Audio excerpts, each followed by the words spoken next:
Ladies and gentlemen, this is TVP World. I'm your host Benjamin Lee, and welcome aboard the Eastern Express. This time around, we dive into the gymnastic act being performed by none other than India's Prime Minister Narendra Modi. Now, if you've ever wondered what it's like to juggle flaming swords while riding a unicycle, well, Modi's recent diplomatic maneuvers are pretty close. So instead of all that, Modi is juggling Russia, Ukraine, and about 1 billion people back home. So let's start with the latest headline act, Modi's historic visit to Ukraine, first one ever since establishing diplomatic relations between the two states. So without further ado, let's take a look at our latest report. India's Prime Minister Narendra Modi visited Kyiv on Friday in a bid to put on the role of a peacemaker between warring Ukraine and Russia.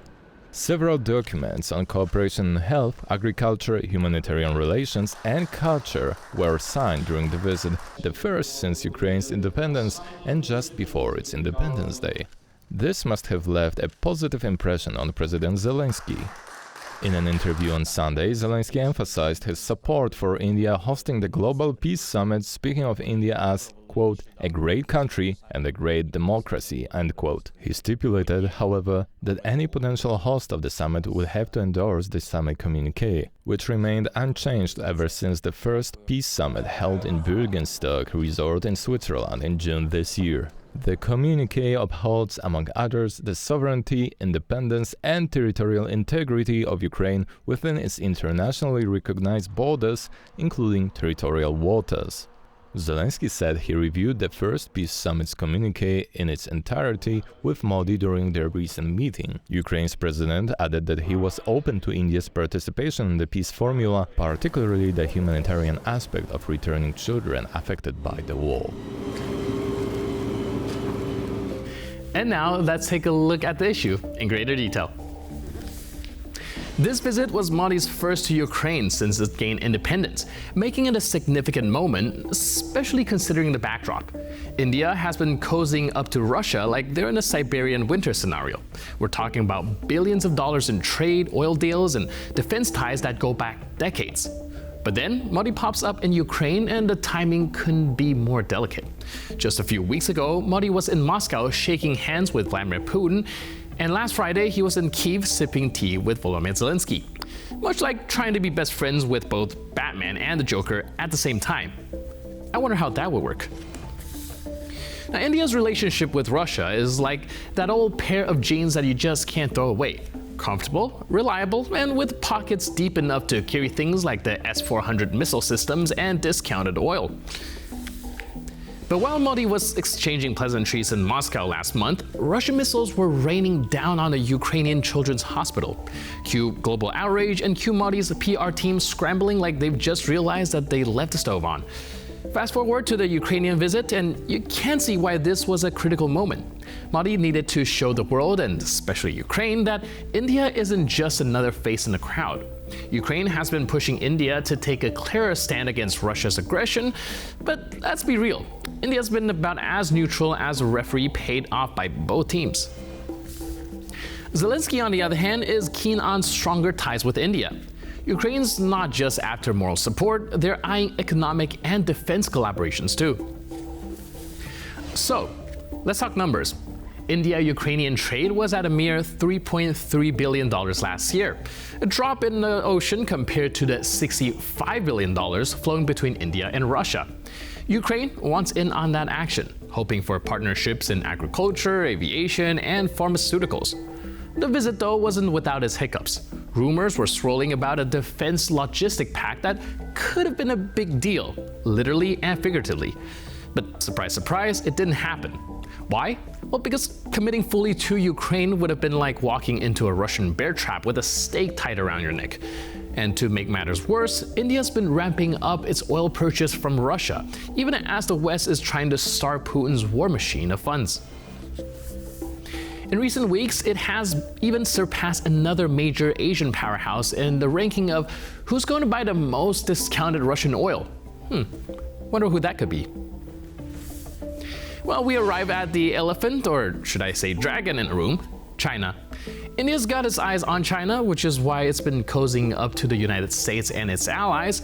But cutting off Russia? Well, that would be like poking the dragon with one hand while holding hands with the US with another. So, India wants to have its cake and eat it too, balancing relationship with both Russia and the West, and now throwing Ukraine into the mix. But here's a risk. Eventually, you're going to run out of hands to shake, and as Modi tries to keep this balancing act going, the world is watching closely.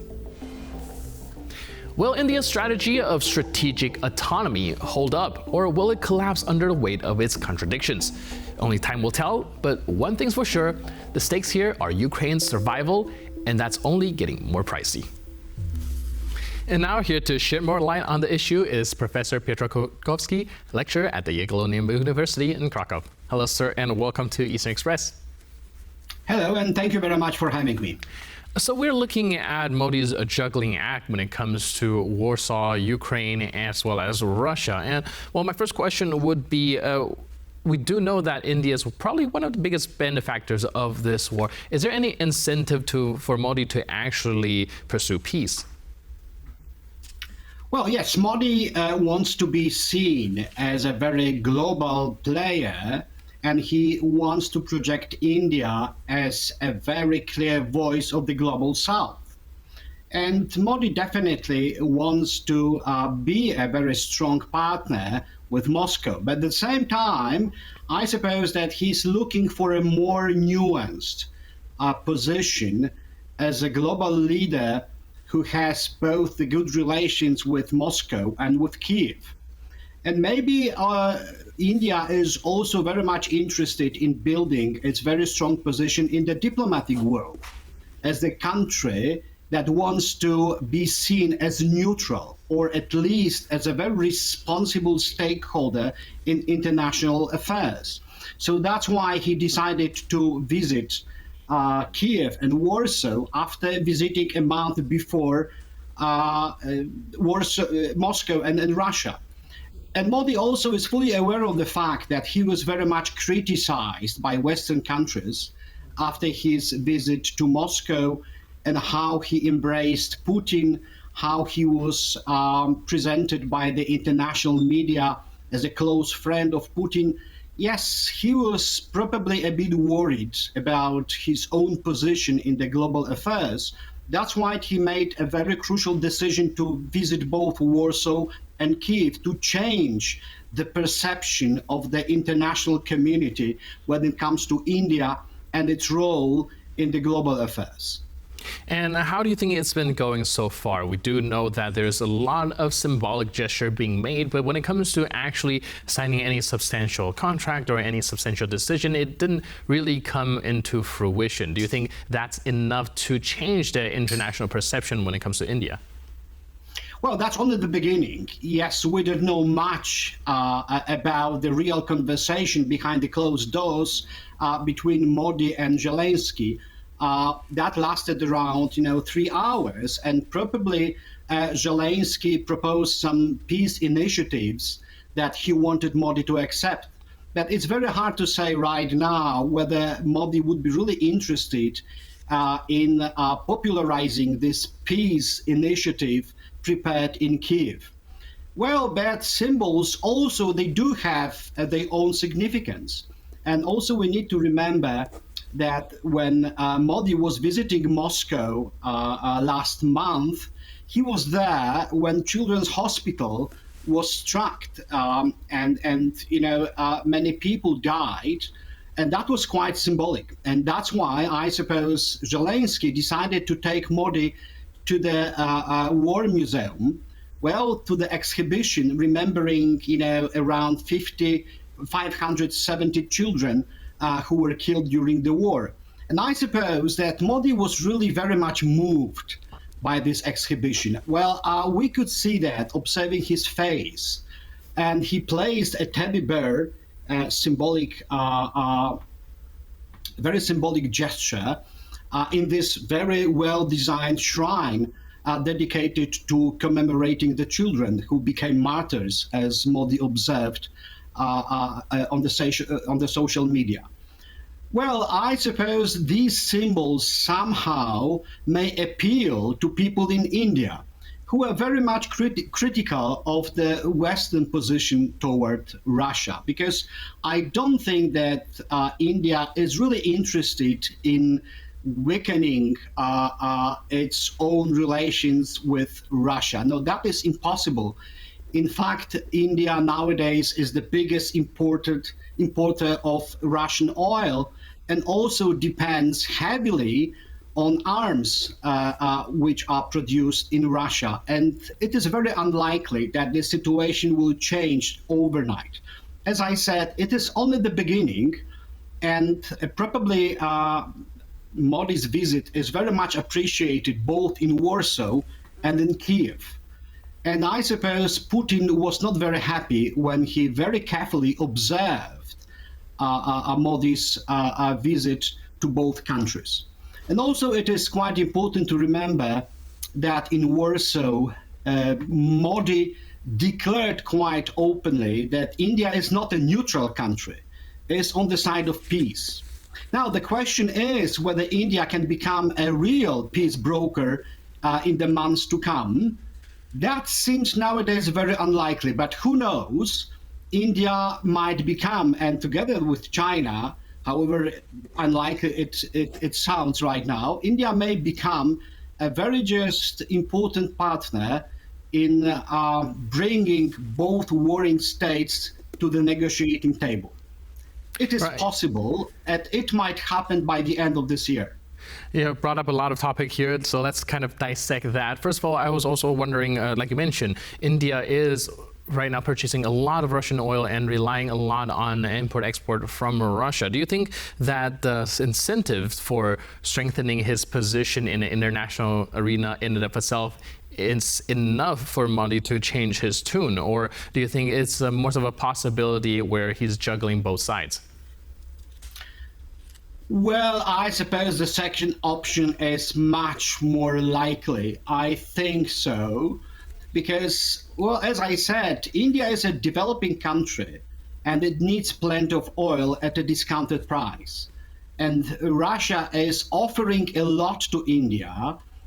India probably would have to pay much more if it decided to import oil from the Middle East. So Russia seems to be the easiest option. And also, India, I don't think, is able to change everything with its own military forces. It needs Russian import of arms. And yes, but India at the same time is ready to diversify. And nowadays, more arms might come from France, from Israel, from the United States. And it's not very surprising because many years ago, India wanted to build good relations both with the West and with the Soviet Union. Nowadays, Indian relations with the United States are much stronger, and both sides are very much interested in maintaining very close, even cordial relations. But that's the problem of the Indo-Pacific.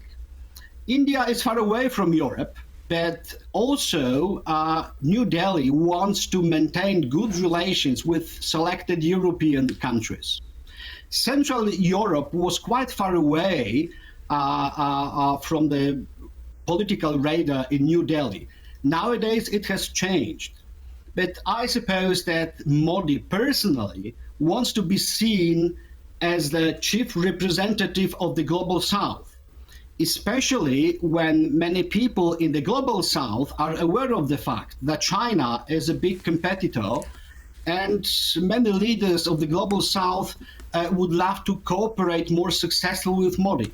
So Modi feels that it is his big responsibility to contribute more to bringing peace to warring nations, not only in Europe, but also in the Middle East. Right, you brought up a very good point here where, people are now very wary of the situation in China, and India, of course, is no exception. Do you think that that is another factor of incentive for India to work closer with the West and, perhaps will be the thing that push him over the edge of being aligned with, Russia? Well, it's very hard to say because India is very much afraid of more closer relations between Russia and China.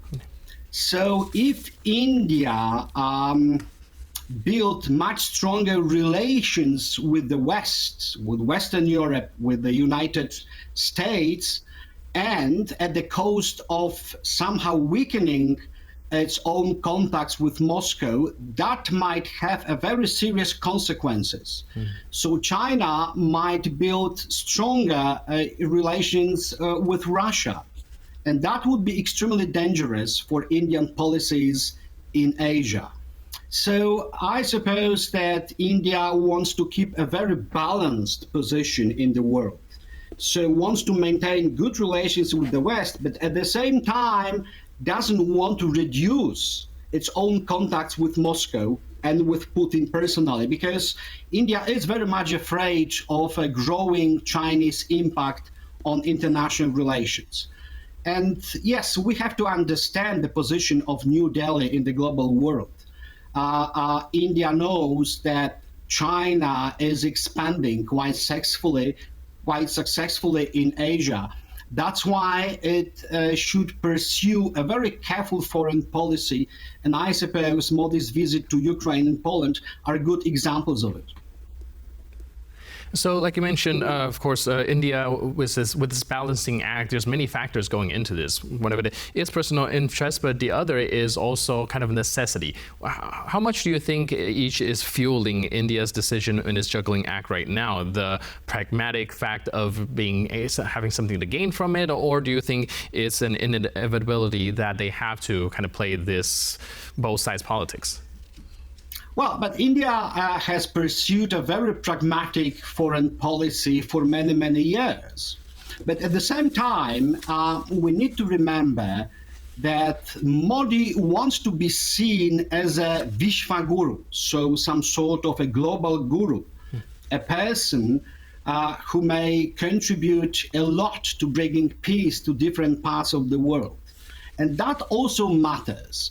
Because India is not only a very pragmatic country when it comes to foreign policy, but India wants to be seen as a moral force, wants to be seen as a very responsible leader in the global south. So both factors really matter. And yes, it is a kind of a realpolitik, as the Germans used to say in the past. But it could be somehow connected with the challenges of moral politics. Morality still plays some role in the global world, and Modi is fully aware of that.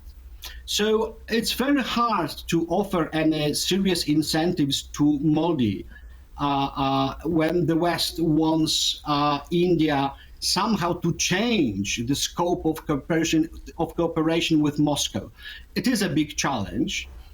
Probably France is doing that quite successfully. The United States also, is very much interested in strengthening the bilateral relations with India. But India will not change its policies anytime very soon. No, that's not possible, because it's like a big country with big problems. So changing the course of foreign policy is very, very difficult. And, irrespective of the government in power in New Delhi. Because, yes, Modi may change a lot in his own country, but he doesn't change almost anything when it comes to foreign policies of India. That's the reality with which he has to somehow face. Big challenges ahead indeed, and like you mentioned, with a big country like this, change is often incremental. But thank you so much for helping us break down this very complicated issue. Thanks again for being with us on Eastern Express. Appreciate it. Thank you very much for having me. All the best. Thank you. And now we're moving on to the Eastern News Flash, a series of all the other stories from the East that you don't want to miss. There's worrying information coming out of the British Ministry of Defense. Regardless of Russia's ostensible readiness to sit at the negotiation table with Ukraine, a slew of Russian officials are still pushing to eradicate Ukrainian culture. The UK's defense intelligence revealed that for some top Russian officials, the destruction of Ukrainian culture, identity and statehood remained the main objectives, despite presidential spokesperson Dmitry Peskov's assurance of Moscow's willingness to negotiate with Ukraine. For instance, Dmitry Rogozin, the so-called Russian senator for the temporarily Russian-occupied parts of Zaporizhia Oblast and former deputy prime minister, boasted having burnt Ukrainian books and called for all Ukrainianness to be burned at the root. The Russian-born founder and CEO of the Telegram messaging app, Pavel Durov, was detained over the weekend in Paris. As reported by French media, he was scheduled to appear in court on August 26th. Having allegedly arrived from Baku, Azerbaijan, aboard a private jet, 39-year-old billionaire Durov was detained under an arrest warrant issued by OFMIN, an office tasked with preventing violence against minors. The offenses allegedly committed by Durov include fraud, drug trafficking, cyberbullying, organized crime, and the promotion of terrorism. French police were expected to question Durov on Monday. Boasting over 900 million users worldwide, the Dubai-based Telegram platform said Durov had nothing to hide. 2 weeks into Ukraine's surprise incursion into Russia's Kursk region, Moscow and Kyiv announced Saturday that they had successfully completed a United Arab Emirates brokered prisoner swap. Ukraine and Russia exchanged as many as 115 prisoners of war on Saturday, Ukrainian Independence Day.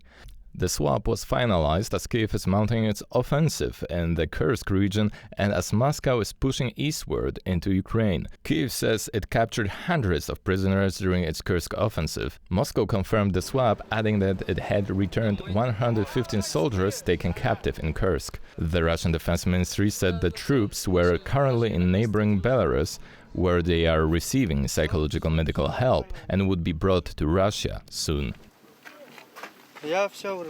Lithuania offered Ukraine a generous present on the country's Independence Day, a package including drones and other forms of military aid.